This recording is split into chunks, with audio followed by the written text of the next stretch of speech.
Hello friends, स्वागत है आपका शर्मा स्टडी जोन में।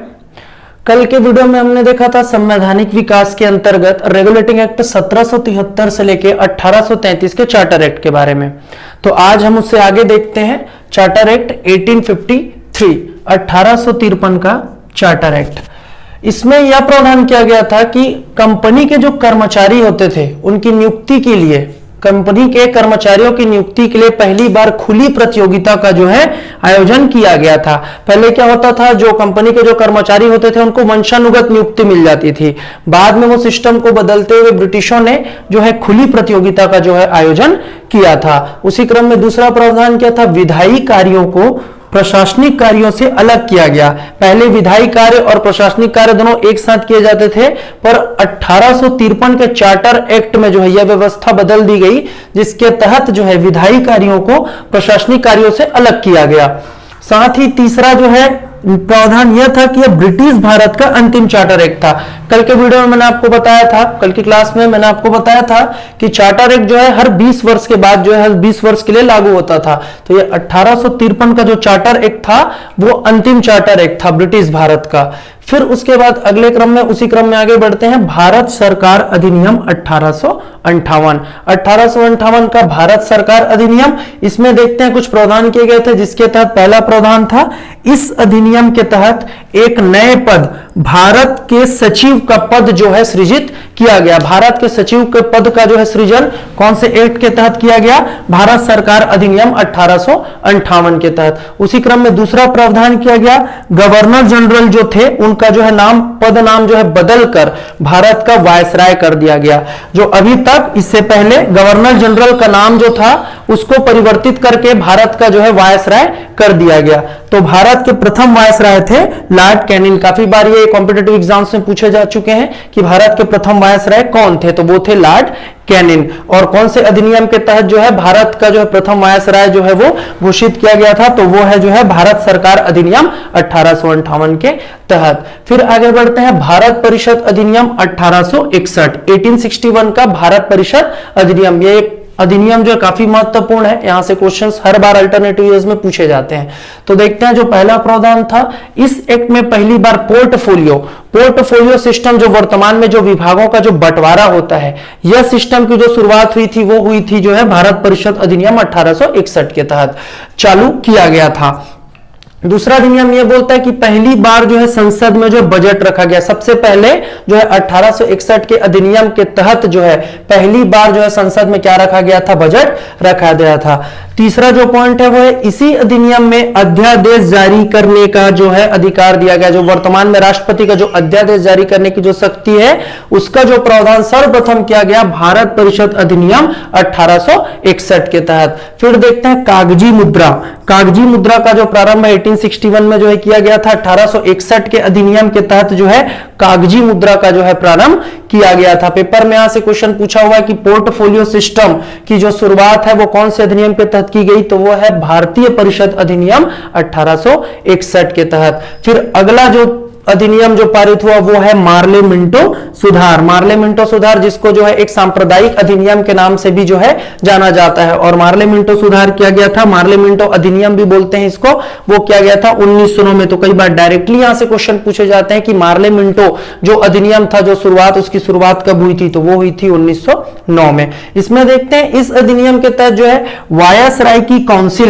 वायसराय की जो काउंसिल थी उसमें पहली बार भारतीय सदस्य लिया गया। अभी तक जितने भी सदस्य थे वो ब्रिटिश सदस्य थे, पर पहली बार मार्ले मिंटो अधिनियम 1909 के तहत जो है वायसराय की जो काउंसिल में पहली बार भारतीय सदस्य लिया गया। और वो भारतीय सदस्य थे सत्येंद्र प्रसाद सिन्हा थे, उनको जो है वायसराय की काउंसिल में पहली बार जो है भारतीय सदस्य के रूप में चयनित किया गया। किस अधिनियम के तहत, तो मार्ले मिंटो सुधार 1909 के तहत। दूसरा प्रावधान किया गया कि पृथक निर्वाचन के आधार पर पृथक निर्वाचन के आधार पर मुस्लिमों के लिए सांप्रदायिक प्रतिनिधित्व का प्रावधान किया गया। मतलब इसका कहने का मतलब यह है कि मुस्लिमों के लिए एक अलग सी सीटें आरक्षित रखी गई। तो वो सीटें कितनी थी वो देखते हैं। इस अधिनियम के तहत 6 मुस्लिम निर्वाचन क्षेत्रों के लिए 6 सीटें प्रदान जो है की गई थी। किस अधिनियम के तहत? तो मार्ले मिंटो सुधार 1909 के तहत। इसीलिए इस अधिनियम को जो है सांप्रदायिक अधिनियम भी कहा जाता है। इसी क्रम में अगला जो अधिनियम था वो है मॉन्टेग्यू चेम्सफोर्ड अधिनियम 1919। मॉन्टेग्यू चेम्सफोर्ड अधिनियम हुआ था 1919 में। इस मॉन्टेग्यू चेम्सफोर्ड अधिनियम के जो जन्मदाता थे, जो सचिव थे मॉन्टेग्यू, और भारत के वायसराय थे चेम्सफोर्ड। तो मॉन्टेग्यू जो सचिव थे और भारत के वायसराय जो चेम्सफोर्ड थे, उनको जो है मॉन्टेग्यू चेम्सफोर्ड अधिनियम 1919 का जो है क्या माना जाता है? जनक माना जाता है। इसके तहत जो है केंद्र में द्विसदनात्मक विधायिका, 2 सदनों की विधायिका, वो द्विसदनीय विधायिका कौन थी? एक राज्य परिषद जो वर्तमान में राज्यसभा इसको कह सकते हैं, और एक केंद्रीय विधानसभा जो वर्तमान में इसको लोकसभा जो है कह सकते हैं, का प्रावधान जो है मॉन्टेग्यू चेम्सफोर्ड अधिनियम 1919 के तहत किया गया। इसी में पहली बार जो है 2 सूचियां बनाई गई, एक संघ सूची, एक राज्य सूची। संविधान में आगे आप लोग पढ़ोगे अनुसूची में, उसमें एक संघ सूची होती है जिस पर कानून बनाने की शक्ति संघ को होती है, और एक राज्य सूची होती है जिस पर जो है कानून राज्य सरकार बनाती है। इसी अधिनियम के तहत मॉन्टेग्यू चेम्सफोर्ड अधिनियम के तहत जो है 2 प्रकार की जो है सूचियां बनाई गई, एक संघ सूची और एक राज्य सूची। अगले पॉइंट में देखते हैं पहली बार लोक सेवा आयोग का गठन 1926। बहुत बार पेपर में आ चुका है कि पहली बार लोक सेवा आयोग का गठन कब किया गया और कौन से अधिनियम के तहत किया गया। तो कब किया गया अगर आपसे पूछे तो वो 1926, और किस अधिनियम के तहत किया गया? तो वो है मॉन्टेग्यू चेम्सफोर्ड अधिनियम 1919 के तहत। इसी में जो है पहली बार, सबसे पहली बार महिलाओं को जो है मताधिकार देने का जो है अधिकार प्राप्त हुआ था। कौन से अधिनियम के तहत? मॉन्टेग्यू चेम्सफोर्ड अधिनियम 1919 के तहत। फिर आते हैं जो एक भारत शासन अधिनियम है 1935। ये काफी महत्वपूर्ण है, ये काफी बड़ा भी है, पर इसके कुछ इंपॉर्टेंट पॉइंट्स है जहां से क्वेश्चंस हमेशा आते हैं। तो भारत शासन अधिनियम 1935, केंद्र में द्वैत शासन जो है प्रारंभ किया गया था। द्वैत शासन जो है केंद्र में जो है प्रारंभ किया गया था। एक आरक्षित वर्ग था, एक हस्तांतरित वर्ग था।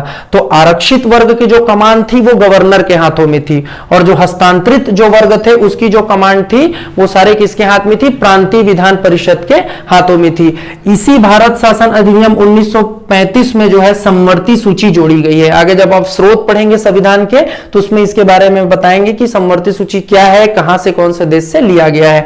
इसी पॉइंट में, इसी क्रम में आगे बढ़ते हुए रिजर्व बैंक की स्थापना की गई 1 अप्रैल 1935 को जो है रिजर्व बैंक आरबीआई की जो है स्थापना की गई। ये पेपर में पूछा जा चुका है। इसी क्रम में सुप्रीम कोर्ट की स्थापना, पेपर में अगर पूछे कि सुप्रीम कोर्ट की स्थापना किस अधिनियम के तहत की गई तो वो है भारत शासन अधिनियम 1935 के तहत। और अगर पेपर में पूछे कि सुप्रीम कोर्ट की स्थापना या सुप्रीम कोर्ट कब अस्तित्व में आया तो वो आया था 26 जनवरी 1950 को। नेक्स्ट पॉइंट देखते हैं, भारतीय संविधान का सबसे बड़ा स्रोत है। ये जितने भी आप लोग संविधान में स्रोत आप जब पढ़ोगे तो उसमें सबसे बड़ा स्रोत है भारत शासन अधिनियम 1935 का।